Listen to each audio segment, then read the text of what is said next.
Setelah sadar, aku pun mencoba mengingat apa yang terjadi. Aku merasakan sakit di kepalaku karena mungkin kepalaku terkena benturan saat tadi pingsan. Pukul setengah 12 malam. Akhirnya, aku pun pulang. Banyak teman-temanku menanyakan kenapa aku pingsan. Aku hanya menjelaskan bahwa aku masih kurang sehat saja. Sesampainya di rumah, aku masih memikirkan kejadian tadi. Bahkan saking takutnya, aku tidak berani mematikan lampu kamarku. Tibalah esok, dan di mana aku harus sudah masuk kerja kembali. Jujur, aku masih takut untuk masuk kerja kembali, karena takut kejadian itu terulang kembali. Ketika tiba di pos security untuk absen, aku sempatkan ngobrol dulu dengan salah satu security di situ. Karena penasaran, aku mulai menanyakan asal-usul hotel itu.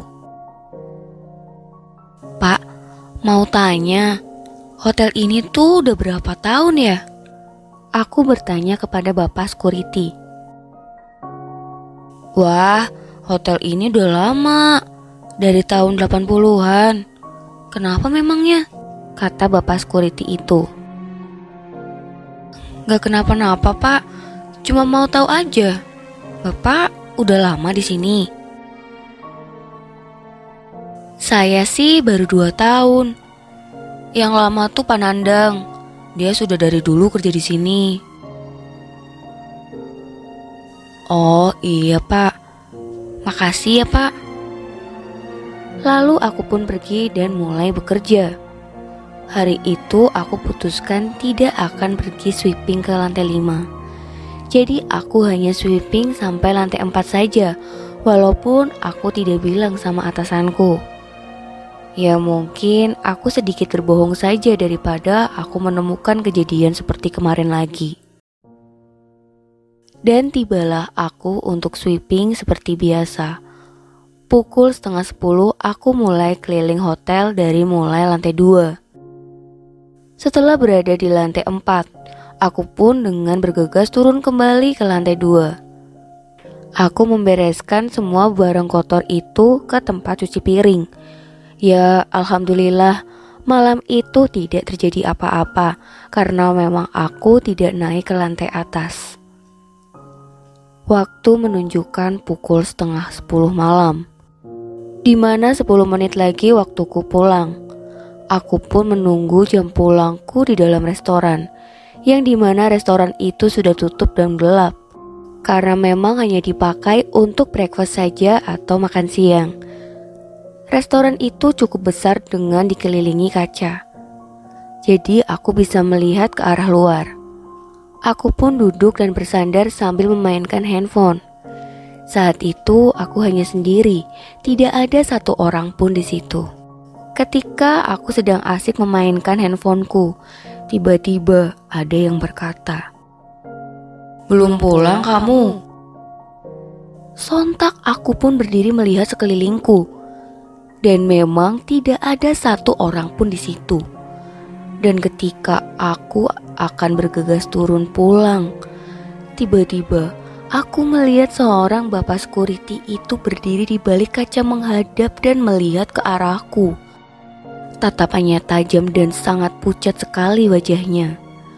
Rambutnya cepak. Aku pun hanya menundukkan kepalaku dan berdoa, semoga si bapak itu sudah pergi. Dan ketika aku melihatnya lagi, benar saja dia sudah tidak ada di balik kaca itu.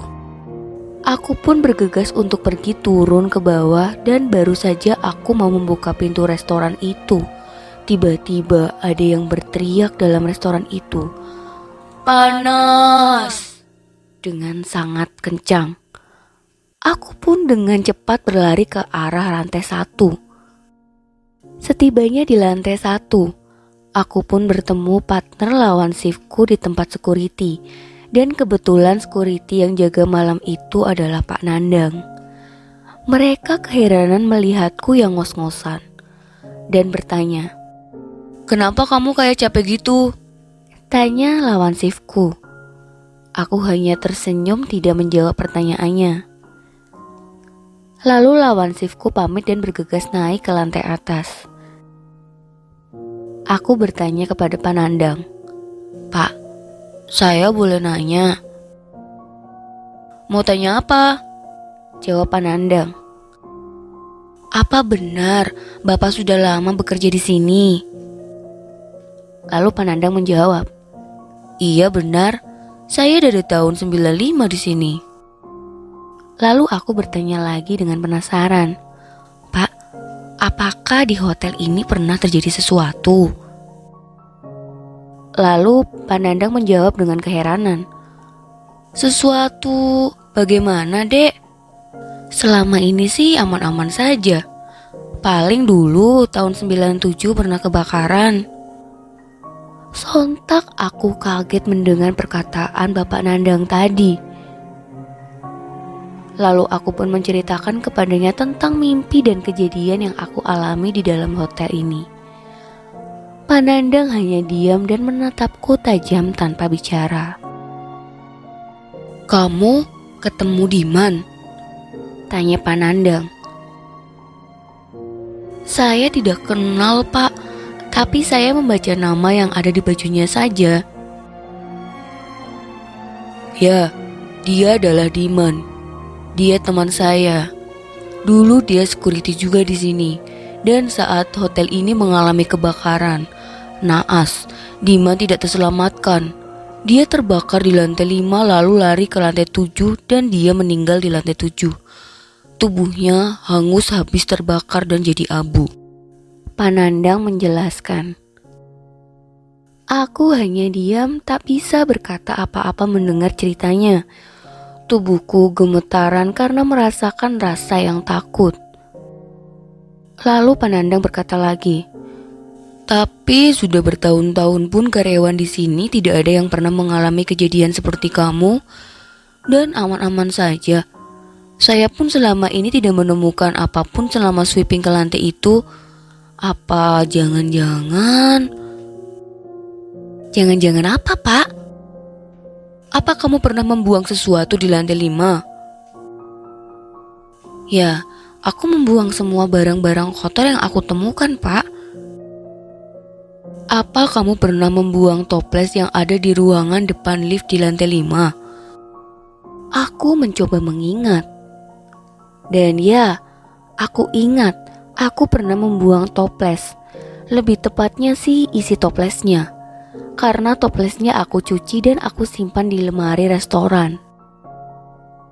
Lalu Panandang terlihat wajahnya yang marah kepadaku, dan aku pun hanya menundukkan kepalaku sambil bingung ada apa ini sebenarnya.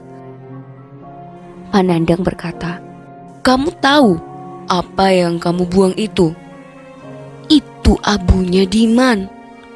Itu adalah abu tubuhnya yang terbakar. Pemilik hotel menyimpannya di ruangan itu agar arwah Diman tidak mengganggu tamu ataupun karyawan." Aku pun terkejut mendengar perkataan Bapak Nandang. "Lalu saya bagaimana, Pak? Saya kan tidak tahu apa-apa. Saya pikir itu abu sampah biasa." "Sudah, kamu pulang saja dulu sana. Ini harus dibicarakan dengan pemilik hotel." Lalu aku pun bergegas pulang. Dan keesokan harinya aku dipanggil ke ruangan pemilik hotel itu. Aku diinterogasi dan dimarahi oleh pemilik hotel karena membuang isi toples itu. Dan aku pun dipecat hari itu juga. Karena kesalahan yang memang aku tidak tahu, aku pun pulang dengan hati yang sedih. Aku menceritakan semua kejadianku kepada orang tuaku dan orang tuaku mencoba menenangkan dan menguatkanku agar aku tidak patah semangat. Malam pun tiba. Saat itu pukul 11 malam. Aku baru saja pulang dari rumah temanku. Aku merebahkan badanku di atas kasur. Rasanya lelah sekali hari itu. Mungkin karena aku telah menerima kenyataan pahit. Jadi aku merasa lemas sekali hari itu. Sampai akhirnya aku pun tertidur. Oh iya, kamarku ini tidak di dalam rumahku, yaitu kamarku berada di area luar rumahku. Jadi kalau mau masuk ke kamarku tidak perlu masuk ke rumahku dulu, tapi masih satu halaman dengan rumahku. Dan ketika aku sedang terlelap, tiba-tiba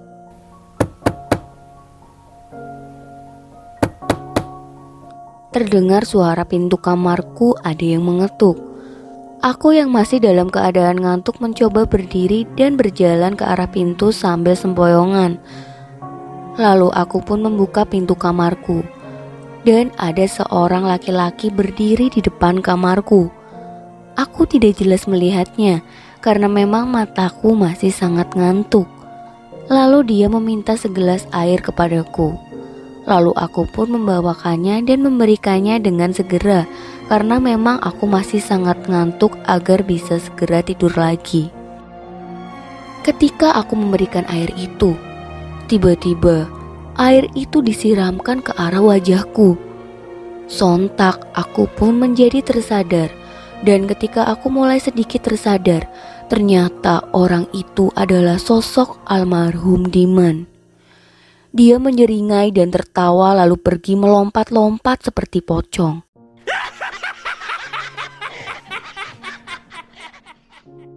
Aku pun dengan segera pergi ke arah rumahku dan mengetuk pintu rumahku agar segera dibukakan. Untungnya tak lama bapak segera membukakan pintunya. Aku lalu segera masuk ke dalam dengan nafas yang terengah-engah. Bapak keheranan melihatku yang terlihat ketakutan. "Kamu kenapa? Kok kayak habis lihat hantu?" tanya bapak keheranan. "Iya pak, aku baru saja lihat hantu." Aku pun menceritakan yang tadi dialami kepada bapakku, dan akhirnya bapakku menyuruhku tidur di dalam rumah malam itu. Keesokan harinya, beberapa pegawai hotel itu mendatangi rumahku, termasuk Panandang. Mereka bercerita kalau semalam ada tamu yang kerasukan arwahnya Diman di hotel tersebut. Panandang menyuruhku agar aku bertanggung jawab atas perbuatanku yang tidak aku sengaja tersebut. Dia menyuruhku agar mencari kembali abu yang telah dibuang tersebut. Dalam hatiku, ya abu itu sudah pasti tidak ada, sudah pasti terbuang, apalagi sudah beberapa hari. Esok harinya, aku pun disuruh datang ke hotel itu dengan tujuan mencari abu itu. Aku datang ke hotel pada pukul 6 sore, tepatnya saat maghrib. Dan aku baru saja mau masuk ke dalam hotel itu, dari kejauhan aku melihat sosok Diman yang sedang berdiri di atas bangunan hotel. Dia memandangku seakan marah. Aku sempat berhenti tidak berani masuk, dan setelah kurang lebih aku terdiam setengah jam, baru pun aku masuk ditemani seorang pegawai. Setibanya di dalam hotel, aku pun diajak ke ruangan seorang pemilik hotel dan bertemu dengannya. Tiba-tiba dia menyarankanku untuk kembali bekerja kembali di hotel tersebut. Entah kenapa, tiba-tiba aku disuruh bekerja kembali, padahal aku baru saja dipecat saat itu. Tapi karena aku sudah tidak berani bekerja kembali di hotel itu, aku pun menolaknya baik-baik. Tak lama, aku pun diizinkan pulang setelah obrolan tersebut. Padahal tujuanku ke situ adalah untuk mencari abu yang sudah aku buang. 1 bulan telah berlalu, dan aku pun sudah tidak menemukan hal yang aneh lagi di kehidupanku.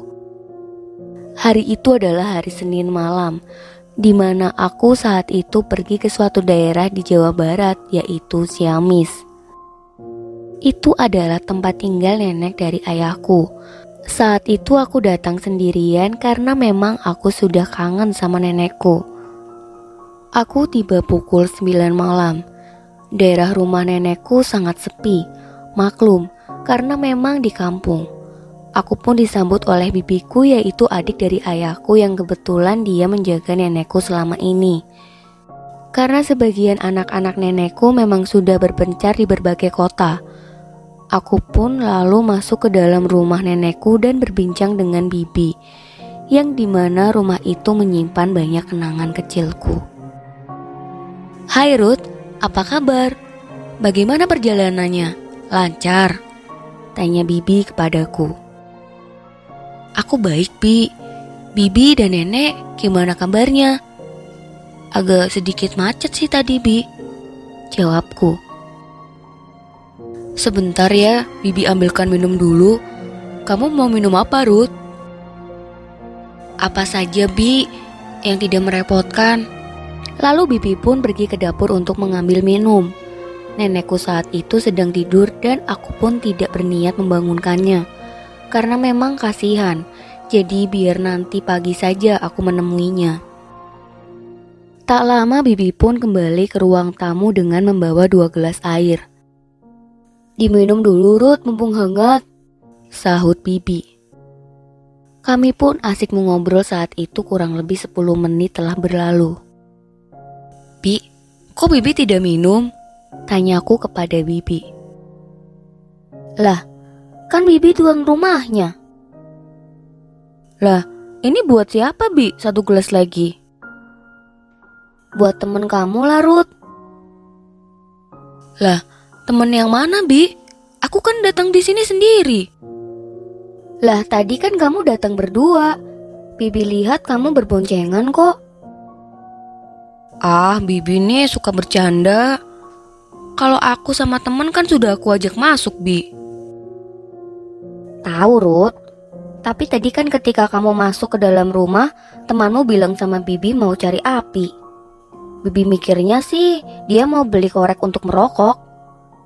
Serius Ruth, Bibi gak bercanda. Seperti apa orangnya memangnya, Bi? Aku bertanya dengan keheranan. Tidak begitu jelas Ruth. Tahu sendiri di luar gelap. Yang pasti dia laki-laki. Kami pun saling kebingungan saat itu. Aku memastikan berulang kali apakah Bibi tidak salah lihat. Karena memang saat itu aku datang sendiri dan tidak membonceng siapapun. Coba kamu susulin deh Ruth. Takutnya dia nyasar nyari warungnya. Susulin siapa, Bi? Orang aku sendirian kok. Ketika kami berbincang, tiba-tiba terdengar suara. Tidak usah disusulin. Saya sudah ada di sini. Terdengar suara nenek berkata begitu. Aku dan Bibi pun saling tatap keheranan. Dan kami pun bergegas pergi ke kamar nenek untuk melihatnya. Ketika kami membuka pintu kamar nenek, alangkah terkejutnya kami melihat nenek sedang berdiri melotot ke arah kami. Dan berdiri dengan posisi tegap layaknya orang yang masih sehat. Padahal nenekku usianya sudah 70 tahun lebih. Nenek kenapa? Kok bangun? Tidur lagi yuk, Nek? Kata Bibi. Tidak usah dicari, saya akan selalu ada. Kata nenek dengan suara menggeram layaknya laki-laki yang sedang marah. Nek, tidur lagi yuk. Nenek lagi ngigo nih, kata Bibi. Bibi pun menghampiri nenek dan memeluknya sambil menidurkannya kembali ke kasur. Aku yang masih kaget hanya diam di depan pintu. Karena obrolan kami dengan Bibi di ruang tamu seolah disahutnya oleh nenek. Dan baru saja nenek ditidurkan. Lalu dia tiba-tiba berdiri lagi dengan cepat dan tegap. Tangannya menunjuk padaku sambil berkata, "Tanggung jawab, tanggung jawab kamu." Dengan suara yang menggeram dan kencang. Sontak kami pun kaget dan Bibi pun berteriak memanggil suaminya yang sedang tidur. Suaminya dengan cepat lalu datang menghampiri kami. Saat itu nenek malah semakin menjadi-jadi. Dia berteriak-teriak, "Panas, panas!" Sambil tertawa. Dalam hatiku berpikir kalau nenek sedang kerasukan. Aku pun menghampiri nenek untuk memeganginya dengan Bibi dan suaminya. Karena saat itu nenek seperti meronta-ronta. Mata nenek tak lepas selalu melihat ke arahku dengan pandangan yang melotot. Jujur, aku tidak berani melihatnya. Aku hanya tertunduk sambil memeganginya. Lalu suami bibi pun pergi untuk memanggil tetangganya yang memang orang pintar. Tak lama lalu datang seorang bapak tua dengan memakai peci dan sarung. Dia pun menghampiri kami dan memegang keningnya nenek sambil membaca doa. Nenek pun mulai terdiam saat itu. Lalu si bapak tua itu membuka sarungnya dan melilitkan sarungnya ke tubuh nenek. Dan ketika dililitkan, nenek tiba-tiba berkata dengan nada rintih, "Tolong sempurnakan saya. Saya tidak kuat. Saya ingin tenang seperti yang lainnya." Tak lama lalu nenek pun pingsan dan terdengar suara barang di dapur seperti ada yang melempar-lempar. Nenek pun disadarkan oleh bibi saat itu. Dengan lemas nenek pun hanya tertidur dan memandang kepadaku. "Ini Rudi," sahut nenek. "Iya nek, ini Rudi," jawabku. Lalu nenek hanya tersenyum dan kembali memejamkan matanya untuk tidur. Setelah nenek tidur, kami pun keluar kamar dan duduk di ruang tamu. Bibi pun menceritakan apa yang terjadi dari awal kepada bapak tua itu. Bapak tua itu hanya berkata, "Yang kamu lihat tadi dibonceng oleh anak ini bukan manusia. Jadi kamu berhati-hati saja, jangan panik, dan banyak beribadah." Sambil menunjuk kepadaku. Aku yang kebingungan hanya terdiam.